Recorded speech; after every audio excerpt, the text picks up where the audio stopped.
What about a Fed coin down the road? I mean, if you wind up having a currency that's unrelated to monetary policy, how does that play out? Well, David Zervos is here of Jefferies to help us with that. So what's your take on Bitcoin right now?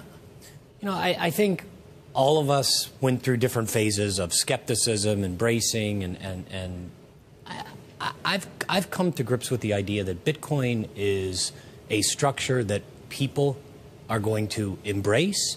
I don't know whether it's going to be in Bitcoin or in Ethereum or in any one, FedCoin or whatever, or David Weston coin or whatever we're gonna do.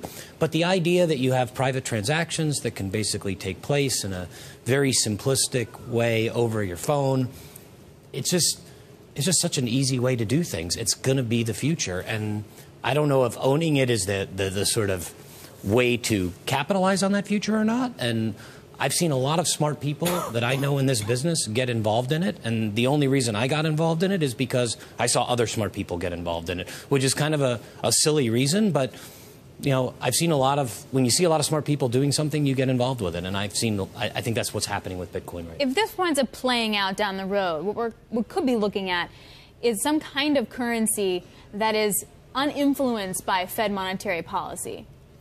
Yeah, it's... What does that mean? Well, I mean, you're still going to have to pay your taxes in dollars. You're still going to have to, in the UK, you're going to have to pay your taxes in pounds. I think that at the end of the day, you're still going to need, you're going to need to get back to dollars. I don't think they're going to let you pay in Bitcoin, but if they did, it would definitely change everything. But being the monopoly provider of the currency in use is something that's very valuable to a country. Every country has a central bank, every country has a currency, and we don't have each state having their currency any longer.